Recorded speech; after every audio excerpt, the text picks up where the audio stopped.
Menopause is when you do not have your period for 1 year period.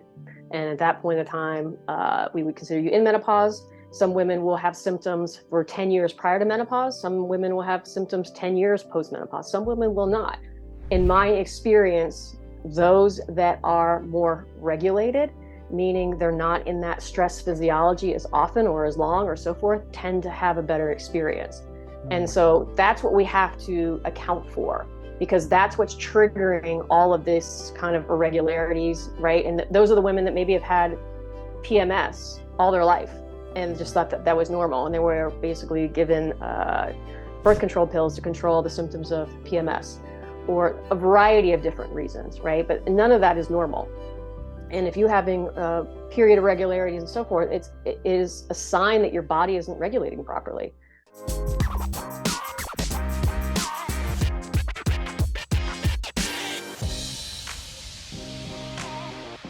I'm Kitty Bloomfield, co-founder of New Strength and Saturée, creator of Metabolic food supplements and seriously saturated skincare. And today I have my good friend Kate Deering back on the podcast to talk about all things perimenopause. Welcome back to the podcast, Kate. Always a pleasure to be here, Kitty. Always a pleasure to have you on. We always have a good chin wag before, and then we're like, fuck, we better record the podcast, otherwise we're going to run out of time. Yeah, it happens every single time. And sometimes we have things planned and then we change our mind. And then, you know, like today, we talk about one thing and then we thought, no, let's talk about perimenopause, because a lot of the women that we work with are going through this stage of life and they're experiencing weight gain, especially around their middle, you know, brain fog, night sweats. They just, you know, feel like they keep gaining weight and they don't know what to do. And then, you know, they go and try all these crazy diets, like the low carb, and they cut out sugar. And yeah, it's interesting. I talked to a lady yesterday. She actually signed up to our program. She's 43, I think, you know, starting to experiencing these perimenopausal issues. And she did this crazy diet where she lost 17 kilos in 2 months. What was it? I can't remember. I think it was just like drastic. What was it? It was Don't eat clinic. anything. She went pretty much. It's the eat, fuck all, starve yourself like a skinny bitch diet. Yep. Okay. And she lost the weight, but then she regained 10 kilos and then all her symptoms got worse. Totally. And she just felt so frustrated and exhausted and said, I don't know what to do. And she'd come across me and she's like, then I see you eating ice cream and sugar and carbs and telling me that I can eat all these things and improve my symptoms and lose weight. Mm-hmm. So you can just see why it's such a head fuck for women. Yeah. And what we have to understand is we have to eat what is workable within our current physiology, right? So your current physiology now can consume all those foods and they work for you, and you can eat a mass variety of different things and you feel great. Obviously, if you are symptomatic and have all these symptoms, these perimenopause symptoms, then you have to start slow within the process of trying to be able to do that. But you can.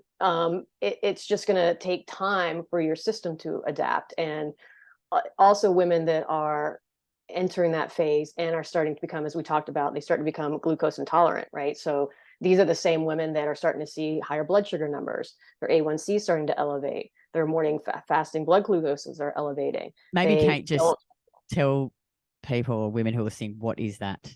Because they might not know what A1C. What fasting? Yeah. So A1C is like an understanding of maybe the last 90 days of what your blood sugar is doing. So it gives you like this average of what is going on in your blood sugar.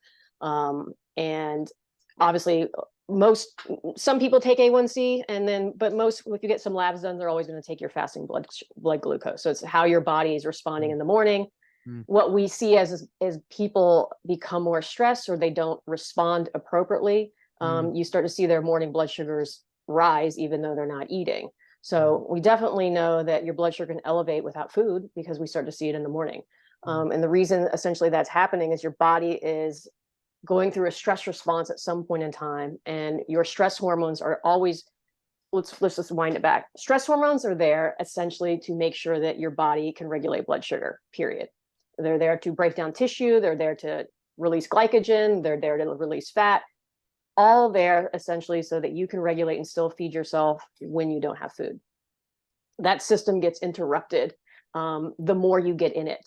So as you age and have more years on this planet, you tend to go into that stress physiology more often or quicker. Specifically, women do, because women just tend to be more sensitive to stress in their physiology. And so, and because in their history, they're usually prone to trying to diet, to try to get to some unreasonable body composition. And they usually do it by, not eating or extreme exercise or whatever. So every time they do that to their system, they're pushing themselves into a stress physiology, right? A weight loss, calorie restrictive diet is always going to push you into trying to get energy from your own system. And so the more you do that over time, that the more times that your body's going to go into that stress physiology, which will create you to be more sensitive over time, so that it doesn't take you as much to be pushed into that physiology, or into the fact that you're just kind of living in that physiology. And when you're living in that stress physiology, you just will not respond to glucose as well. Can you just, before we dive into it, just a quick lesson for the women that are listening? What is perimenopause? What time frame is it usually, and what's actually happening in your body? Well, it could be 10 years prior to when you're hitting menopause, and you're basically, you are getting older, and the ovaries are basically not producing or you're not ovulating as often, and your body's going to start having hormonal shifts, because now the ovaries are not going to be producing the same amount of hormones, specifically progesterone. So you're going to start getting these irregularities. So your body's going to, as they refer to, start becoming more estrogen dominant, where you're going to have more estrogen production than progesterone, because you might be not ovulating as often, or when you are ovulating, you're not producing enough progesterone, or you're having a period and you're not even ovulating. And that becomes erratic as you go through perimenopause, to the point where you hit menopause. And we define menopause as essentially 1 year of not having your period.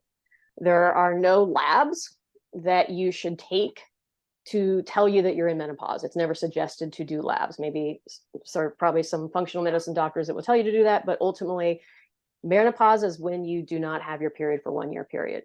And at that point in time, we would consider you in menopause. Some women will have symptoms for 10 years prior to menopause. Some women will have symptoms 10 years post-menopause. Some women will not.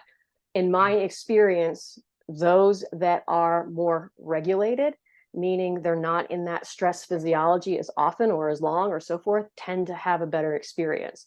And so that's what we have to account for, because that's what's triggering all of this kind of irregularities, right? And those are the women that maybe have had PMS all their life and just thought that was normal. And they were basically given birth control pills to control the symptoms of PMS, or a variety of different reasons, right? But none of that is normal.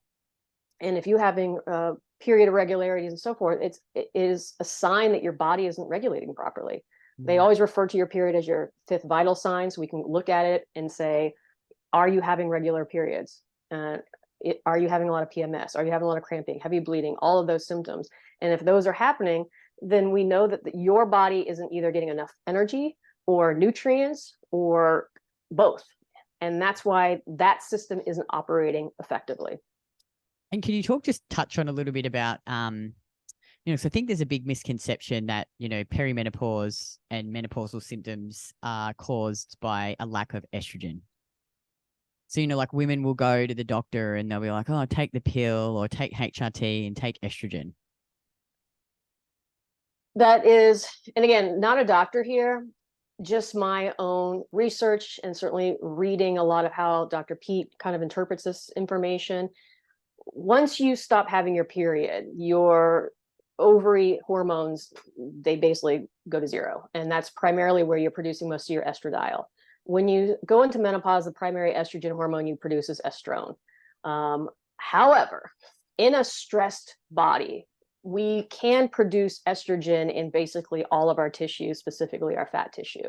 And when we're under stress, we produce more of an enzyme called aromatase.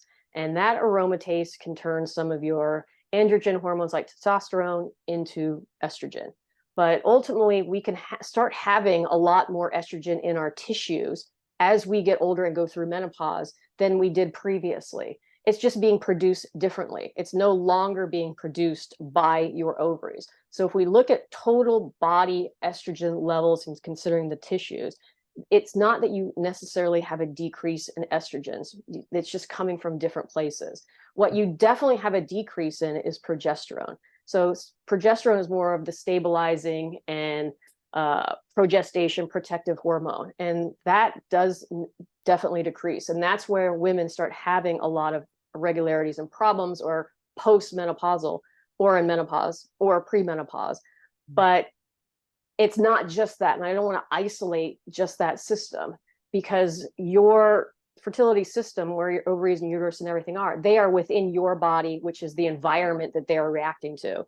And when your body is under stress, because nothing in your body works independently, all the systems are communicating with each other. And when that happens and your body is under stress, then that system is going to get affected. And what we do in medicine is we just see a symptom, and then we give a medicine to get rid of the symptom.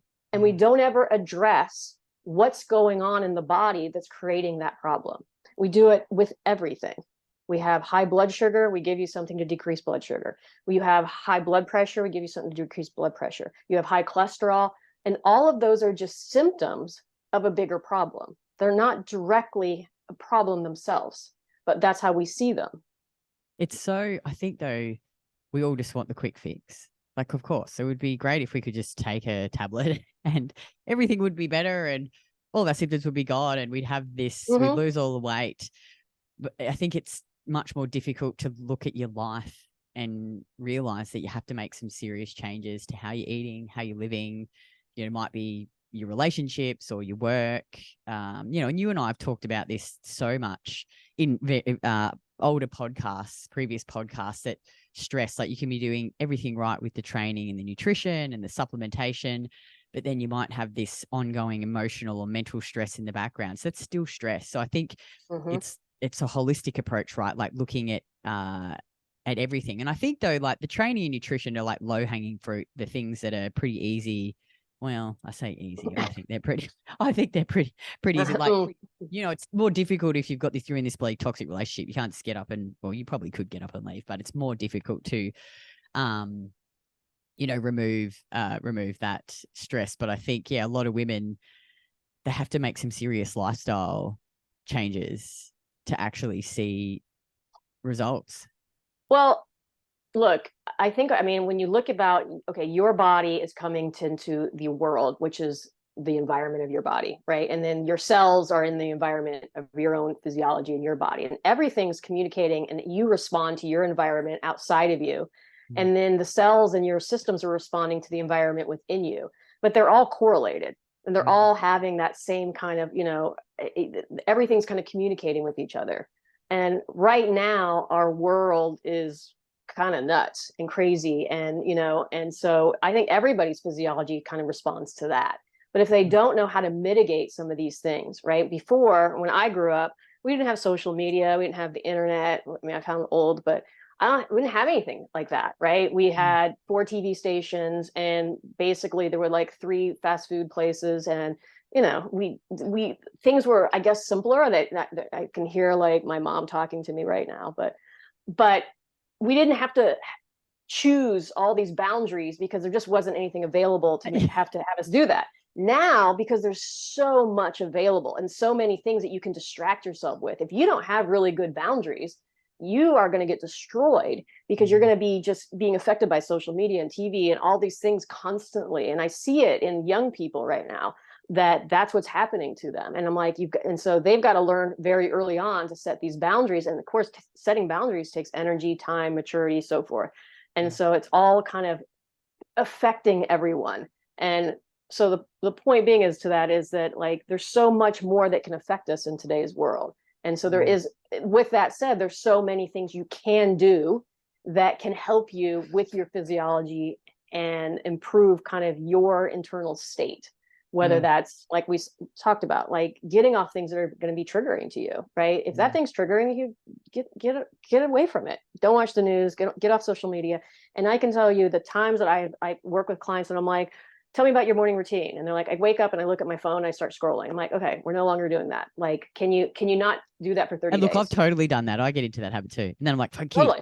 Like, stop doing that shit, you know? Yeah. And like these little things, like, and they're just little. And because I think everybody's looking for the thing, the pill, the magic, right? Like, you can listen, they're like, I'll go and get in a tank of cold water for 20 minutes and freeze my ass off. And I'm like, just don't look at your cell phone in the morning. Like, so much easier, right? Yes, I think a lot of the times it's about doing less, not more. Sometimes doing the right, focusing on the right things.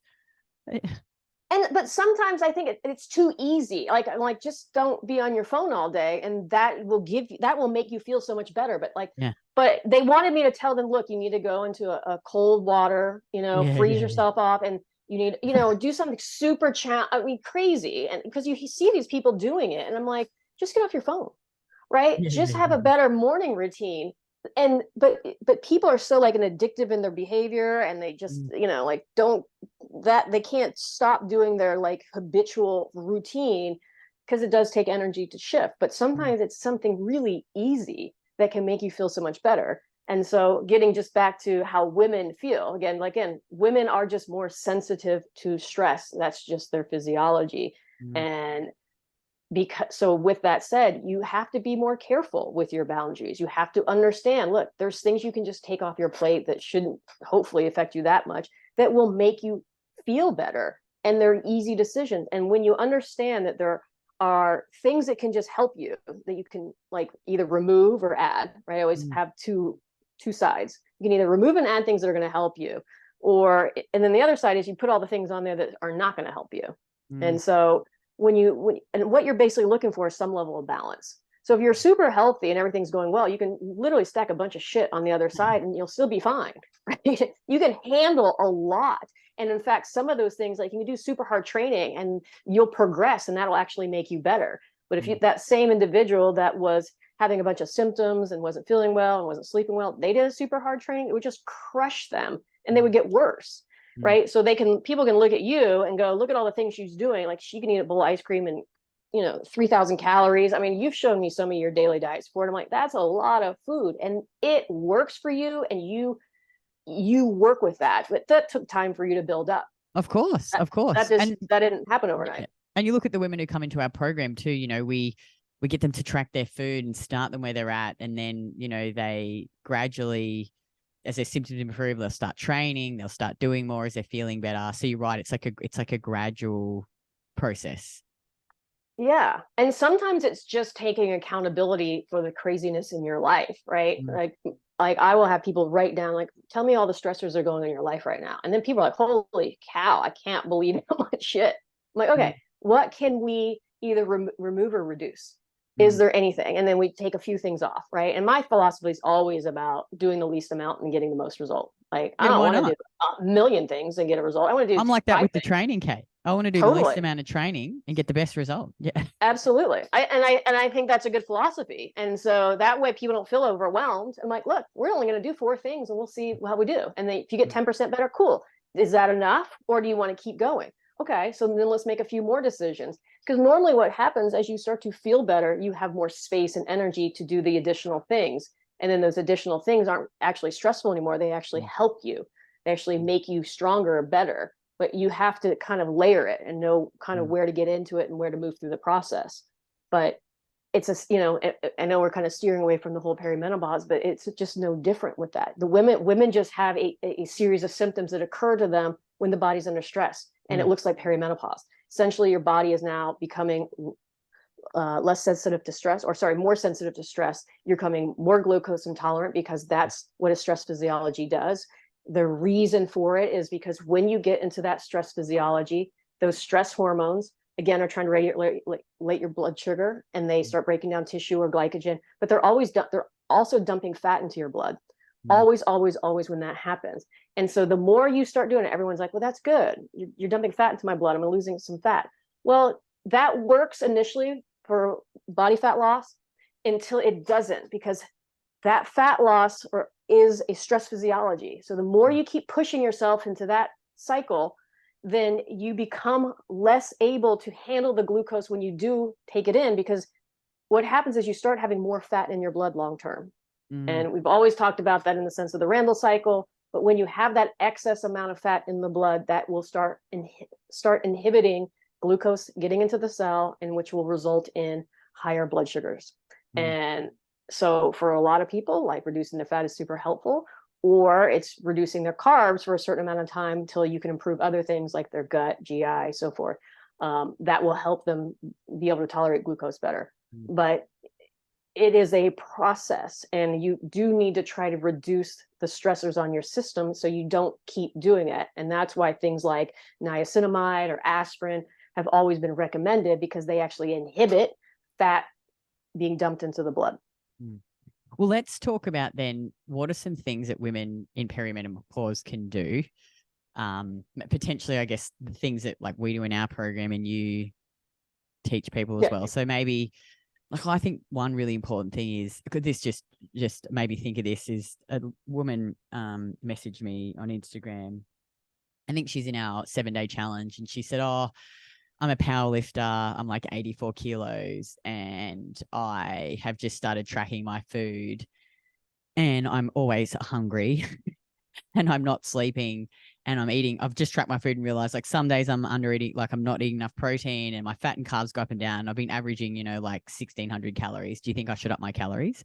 I said, "I definitely think you should eat more food. And I think you should, like, how I would do it is, set your calories and macros, plan ahead, consistently, eat whatever the meal frequency is going to suit you. It might be 4 or 5 meals, get into that habit of eating enough protein, carbs, and fat, and balancing your blood sugar. And then you can really test and go." I mean, I think she probably still needs to eat more food, but, women, you don't want to, if they go ham, they're a bit scared to eat more. And, if you eat too much, you're going to gain more weight. But what I usually find with women is that they don't track their food, they undereat, they don't eat enough protein, they overeat fat, then they binge eat. They end up binge eating.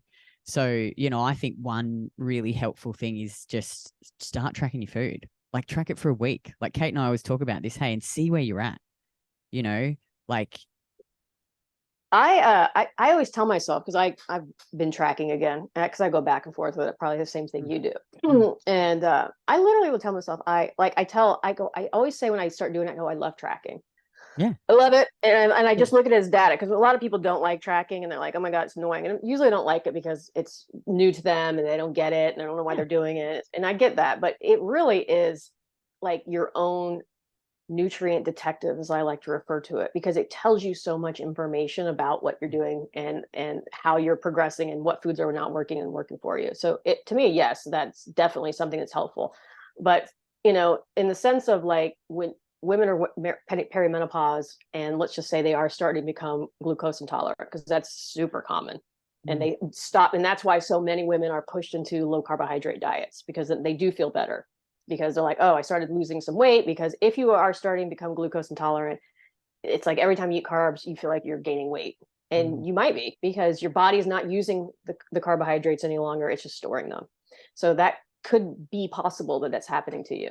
So then the question is, well, shouldn't you just avoid carbohydrates? And no, that's also not the answer. But it could be eating them strategically, certainly around times that maybe in the morning, when we know that you might store them at a better rate, or that you're going to start using them through the day. Certainly eat them around times where you're working out, if you do work out. So earlier on in the day could be a time that you might utilize more carbohydrates at the time.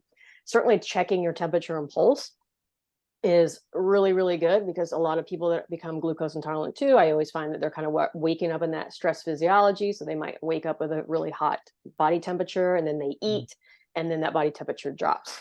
And so we have to get them out of that stress physiology. So it might be slowly incorporating carbohydrates, but depending on why they're glucose intolerant, because if you have a really dysfunctional digestive system and you're producing a lot of endotoxin, that can also disrupt how well your body is utilizing glucose. So you might be, looking at their digestive system and going, okay, if you're constipated, or you got SIBO, or you got any sort of dysbiosis going on in your GI, then we need to address that. And so it could be removing any hard to digest foods, including the starch, including grains, including even potatoes for that individual.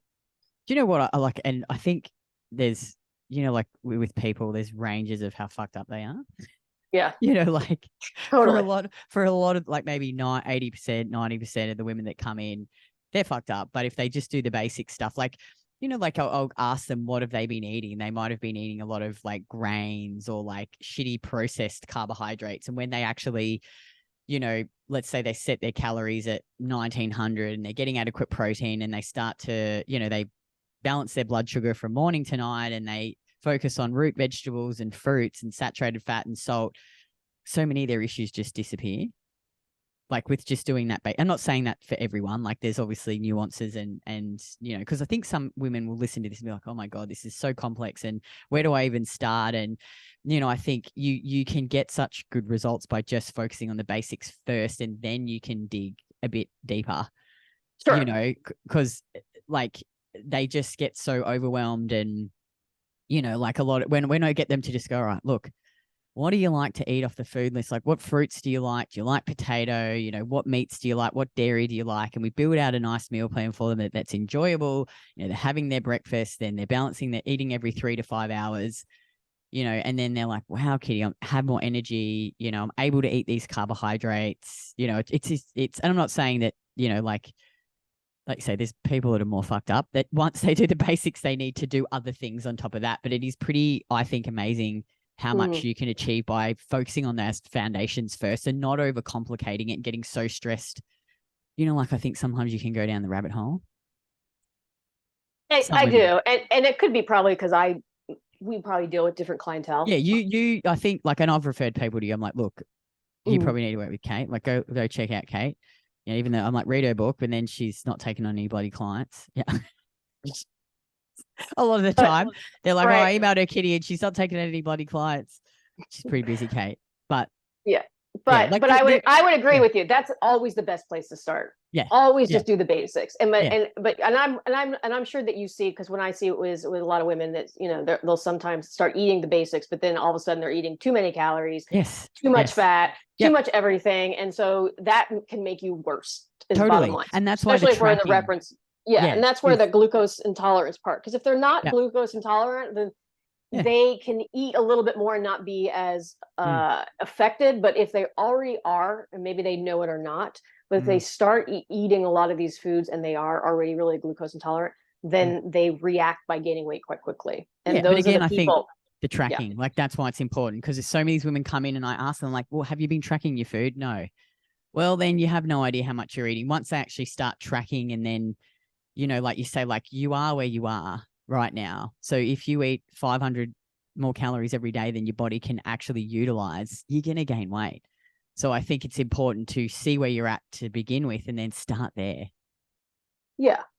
And I would say 50-60% of people will just do the basic stuff, eat better, eat the right foods, balance their meals, and that'll be it for them, and that will improve. And then there's going to be this whole other percentage that they try to do that and they're going to come into roadblocks. And quite honestly, that's why I started writing a second book, to help them kind of steer into that direction. But yes, I get that. And I think that is the basics and the foundation, is just starting to eat these food, but with the understanding of have some understanding of how much energy you're consuming now. So that when you change the foods, that you're not over consuming. Like just go in and again, watch a video of Kitty eating ice cream and then go, I can eat ice cream every night. And then all of a sudden, why am I gaining weight?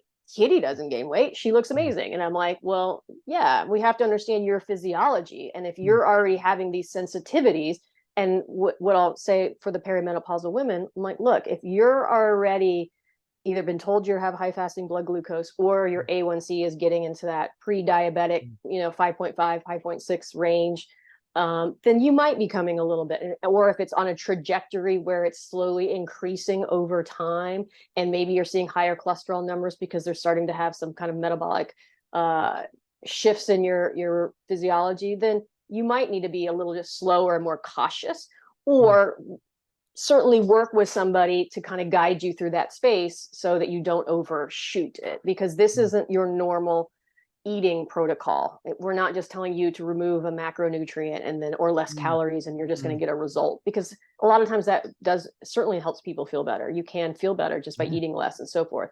but is it sustainable, right? To me, a diet is only as good as it is sustainable. And if it's not 100%. sustainable, then don't do it. And I think, again, like we always hammering home the data. So like one thing we do in our coaching program, you actually work with someone one-on-one. They look at where you're at currently, where you want to be in terms of your health and your body composition goals. And then, you know, we set the training, we set the nutrition, and every week we measure what's happening. You know, what's your temp and pulse doing? What's your sleep, digestion, mood, energy, cycle doing? You know, what's your body composition doing? Is your weight changing? Your measurements changing? So you can, it's like this little experiment. That's how I like to explain it to clients, where going, here's this, we're doing this great experiment. And then at the end of every week we go, what happened? And then we can actually make adjustments based on the data. So if we set your calories and macronutrient, all of a sudden you gain 5 kilos, which would never happen because we're pretty good at, like, we get it pretty close to start with, but we can then make small adjustments each week to refine it, to figure out what's going to work best for your body, what's going to get you to your goals, you know, because like like Kate and I, we eat similar-ish foods, but how much we eat is different. You know, the types of food, we might like something better than, you know, something else, or something might digest better for me that doesn't digest well for Kate. So I think it's about, and you're not going to know that unless you actually put the work in and just I'm like you. I find it interesting. I'm like, oh, this is going to be a cool experiment. I'm just going to eat the food. I love like measuring what happens with my body, with, you know, when I lift the weights, how does my body composition change? How's my sleep affected? Like, I think if you can approach it as being more curious, like be curious instead of like, this is so fucking annoying. And I really think this helps too.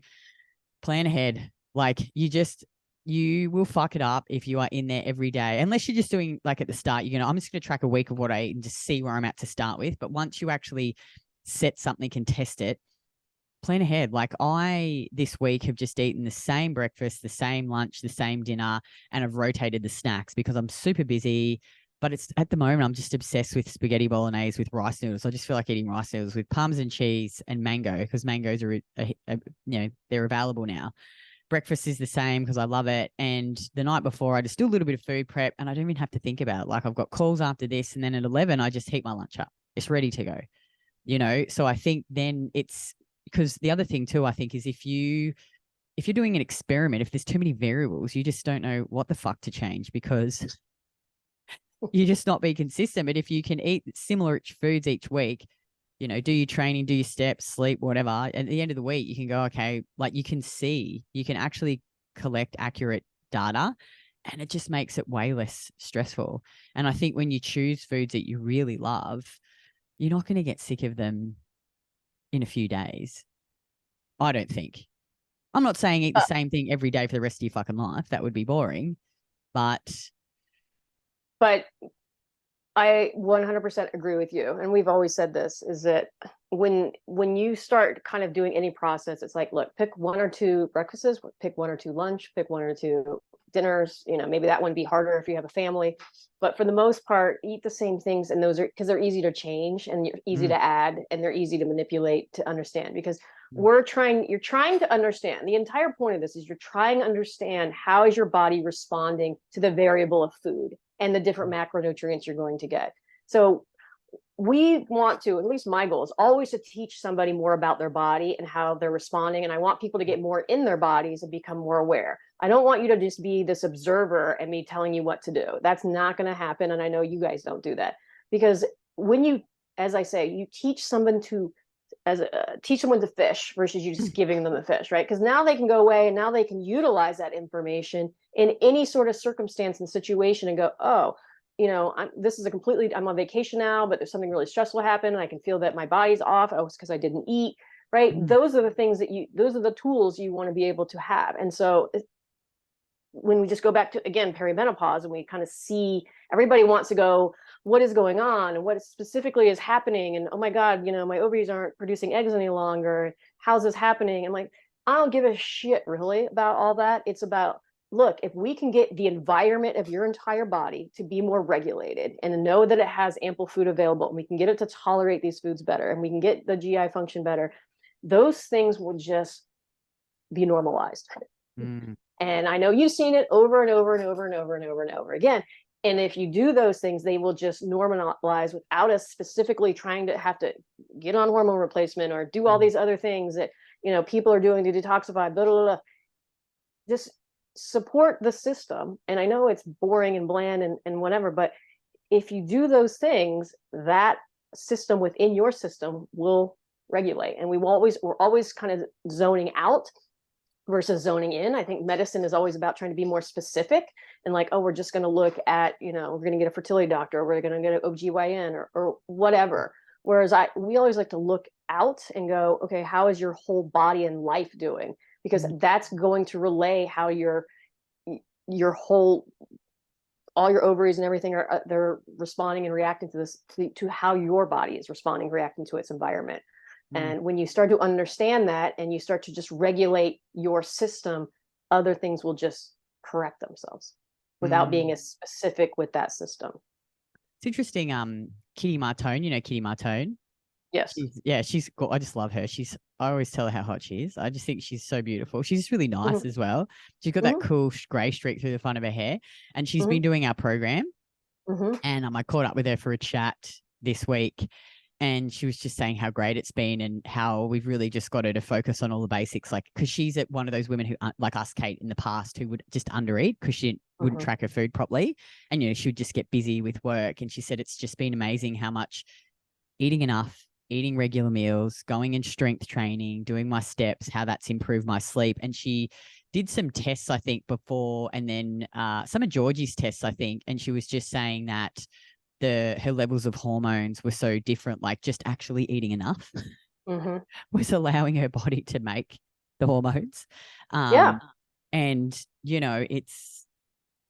I think women just get so confused, like they're just not even focusing on the basics, and I'm not saying that it's not other things that you can do, but it's like focus on these basic things first. So we talk about track your food, eat adequate protein, get enough of the right nutrients in the foods we talk about. The carrot salad is another good one to help with digestion and, detoxification, getting some sunlight, some steps, sleep is a really important one.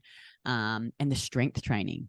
Let's talk about the strength training, because I feel that a lot of women don't value that enough, and how, like, obviously everyone wants to fucking look better. Like, that's all right. It's all right to want to look better. And I think muscle's most women want to look toned, so if you want to look toned, you got to build some more muscle. But can you talk about some of the health benefits, especially for women going through perimenopause and menopause, and the benefits of strength training and having more muscle? Well, certainly in the context of a glucose tolerance, when you have more muscle, you tend to improve your glucose tolerance. So that alone, because your muscles are big storage organs for glycogen. So the more muscle you have, the more glycogen you can store. So that alone will help somebody's blood sugar levels, which I think is super important. But it's going to help structure. It's going to help mobility. It's going to help, obviously, you're going to look better. It's going to help. More weight is going to also help with bone density. Strength training is going to help with bone density. And I mean, as you go into perimenopause, right when you hit menopause too, you have this drop in your bone density. And that's why estrogen is also promoted to help with bone density, because so they say that's why you're having it, because you're having a drop in estrogen. But what we also know is that women that have more muscle tissue and who also strength training have improved bone density. Plus, you can still improve it postmenopausal by adding in strength training. So if women are actually focused on things like their bone density and that, then absolutely they need to be strength training, because it's just one of the things that's going to help improve your structure. And I mean, the last thing you want to do later in life is break a hip or break a bone or break because we already know that. I think after you break a hip, I don't know if it's like 50%, I don't know what the number is, so don't quote me on this, but like 18 months after you break a hip, people die. I don't know if it's 50% or something. It's a very high number, because you just can't. Yeah, you have no mobility. You get really worried about movement at that point in time. You get really scared, and as you age, you lose a percentage of your muscle tissue. Now, is that just because age does that? It's normally because we just become less active, we do less. So we can do things to prevent that. And muscle is just a part of your body that has so many benefits outside of it, just makes you look better. But you're just going to be a healthier individual for so many reasons. Glucose tolerance, like I said, it helps with bone density. It's just going to help you have better mobility. It's going to help you just feel stronger with everything you do. You're going to feel more secure and just better about yourself with more muscle. And it's fun. And it's empowering. I still love it. I'm going to be that granny at 80, you know, pulling the deadlifts, Kate, when I'm 80, being strong and jacked. It's fun. And it's, I think, you know, it's a skill like anything. And, you know, it can be intimidating when you first do it. But once you learn, you know, you've got that skill for life, and you don't have to be in the gym. I mean, you can obviously train more if you want. I'm not saying that you can't train more, but, you know, a lot of women think that they have to train for hours and hours and hours, 5-6 days a week. And it's interesting, like when I'll just talk to random people in our gym, and they'll often ask me how many days a week I train. And when I tell them 3, they're just, wow, you only train 3 days a week and you look like that. So you don't necessarily have to train more. That's a whole other topic, but and you don't have to train as hard as Kitty does either. I mean, you love training and you want to go PRs constantly and so forth, you know. Constantly, like I don't constantly hit I don't ever think that I am in the gym every time hitting new numbers, because I don't. Like, not every number. Weeks when I don't make progress, but I think I have reached certain strength milestones, which means that I have a certain amount of muscle, because you need a certain amount of muscle to lift those weights. And you're right. Probably a lot of women don't want to look like me. Like, they don't want to look as muscular as me. But it's difficult. Like, don't think you're going to pick up a weight and be like, fuck, I'm just going to look like Kitty and be quite muscular. Well, I don't even think it's physicality. I just think that, you know, I mean, women are like, do I need to go in and just squat like hundreds of pounds? I'm like, no, you can get benefits by starting with your body weight, and that's going to benefit you. And then as that progresses, you can add, and then you can decide. But ultimately, you want to be able to do these motions, and you want to be able to load. It's going to only benefit you. And no, you're not going to become huge. It's just not, you just don't have the physiology to do it. I think where most women get frustrated is because if they have some level of body fat on them, when they start building muscle, the muscle is being built under your body fat. So you might get bigger in size before you get smaller. And so then they get frustrated. I'm like, look, we need to build more muscle, because that's going to help you long term, right? And then you can try to lose some body fat, but you want to build the muscle underneath. So you might have to go through a period where things might feel a little bit bigger, maybe, or not, because you might lose a little bit of body fat at the same time. But I certainly see that sometimes, like they, you know, they just, like, I feel like, look, when you have more muscle, you have more glycogen in your tissue, you have more water in your tissue. So that I think that's can happen. Important why you've got to track all of these, like track the measurements, look at photos, look at your weight, track your nutrition accurately. Like a lot of women that come into our program, we're trying to re-educate them and say, okay, yes, you, like, for example, if you're 70 kilos and 35% body fat, you're actually under muscled, you know. Okay, yes, you want to lose some body fat, but what you really need to do is put on some muscle. So often we'll just sit them at maintenance calories for a while so that they can have the energy to build muscle and also improve a lot of their symptoms. And then when they've got more muscle, so it's body recomposition, then they might do a fat loss phase. So they've got more muscle, they're more resilient to stress, they've improved their symptoms, then it's time to diet. And I think for a lot of women that can be difficult, because they're like, I just want to see the number going down on the scales. But the thing is, if you just go and diet when you haven't built the muscle, you're just going to end up in the same places you were before. Your symptoms aren't going to get better. You're not going to look as good. So I think it's a head fuck, I think, for a lot of women, because they're so focused on the number and the scale. But if you do it this way, and if, you know, you can go to our website, you can look at some before and after photos, you're just going to look so much better. You're going to eat more food. You're going to feel better, you know, and you'll have built this great foundation so that your results are sustainable for life without having to like flog the fuck out of yourself and eat fuck all calories to maintain this certain level of body fat or body weight. Yeah. Well, like your client that ate some crazy amount of food or not amount of food, you know, and lost a ton of weight in a short period of time. And, you know, what we also know is when you do these rapid weight loss programs, you're also going to lose a much higher percent of muscle tissue. Yeah. And so now you're losing the very thing that's helping you have a better metabolism. And think about every time a woman does that, right? And that's why a lot of the times when they do these programs, they lose a bunch of weight. It's not sustainable, you know, and that's not your fault. It just isn't physiologically sustainable. and then you do gain on weight, and because your body composition has changed for the worse, now you put on more weight. So now, even though you're, or maybe even the same weight, but you have less muscle and more body fat, and so your metabolic rate is actually lower at this point in time. And then you do it again. Now you try to lose weight, but this time you can't lose as much, but you lose some, and then you repeat this over and over and over again, to the point where now you're in your 40s and you have all your perimenopause symptoms, and now you want to lose some body fat, but you have even less muscle tissue, you have more body fat. You try to do those crazy diets, they don't work because they push you back in that stress metabolism. And now you're like, where do I go from here?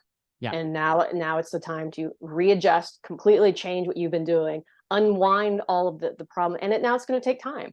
Took you decades of that shit. Now you can't undo it in months and build your dream body. Yeah, you got to give it time. But I think too, it's you fund it. I think for a lot of women, and I was the same, and Kate as well. Like we used to party heaps and drink and stay up all night and binge eat, whatever. So you're actually it's changing who you are. So it's lifestyle, habit changes, and that shit's going to take time. It's not like you get to the result and then all of a sudden you just go back to how you were, where you skip breakfast, you drink too much booze, you don't eat enough protein, you've got all this stress in your life. So yeah, it's gonna take time, and I think you got to sometimes give yourself some grace and know that you're gonna fuck it up, and you'll experience micro failures, and that's part of the process. And you've just got to pick yourself up and keep taking that consistent, imperfect action. And over time, things will improve. All right. And yeah. No, I was going to say to you, I'll give you give me your top 3 things you would tell a perimenopausal person that's just starting what to do. Go. Okay. I think you need to track your food. You have to track your food. Like, if you're not tracking. Okay. 1. Track your food. Strength train. Okay. Yep. And 2. I think maybe I was going to say that don't cut sugar and carbs from your diet. Actually track your food and make sure you're getting the right amount. Because I think, like you talk about the glucose intolerance, and I agree, but we get these women come in, and when we get them to track their food, they're eating adequate protein. They can still eat some carbs and some sugar. And 100%. Yeah, it's just the right amount for them for where they're at the time. Correct. So yeah, maybe that all falls into the tracking the food. Yeah, that's an action. The strength training. Okay. Oh, I've really got the last 2. Is I really feel like a lot of women drink too much piss. Like they eat so much alcohol, and I'm like, that is just either cutting it back or cutting it out. And sleep. Yeah, that's good. Sleep. I think prioritizing sleep. I'm like, fuck, that's 4. You can only pick 3. Yeah, you went over. Shit, I don't know. Well, if you don't drink, then prioritize the sleep. But still, everyone needs to prioritize sleep. I need 4, Kate. All right, you can do 4. Okay, and the sleep. Yeah, stop drinking so much. Like, I get it. I love to drink too. Yeah. So I would agree with all that. On a dietary perspective, I would say, to be more specific, I would say get 30 grams of protein in your breakfast. Carbs can be, either the same amount or up to double, depending on how you're responding to them. But if you get a good amount of protein, at least you're starting the day with some sustenance, and how you start your day is, to me, how you're going to respond to the rest of your day. And if you start your day with low calories, barely any protein, crap food or whatever, then the rest of the day you're going to be reacting to it. So work on your breakfast first. If you don't know what meal to start with, go to your breakfast, fix that. That's a good place to start. Then I would get a carrot salad in, just because I'm all about the clean gut, right?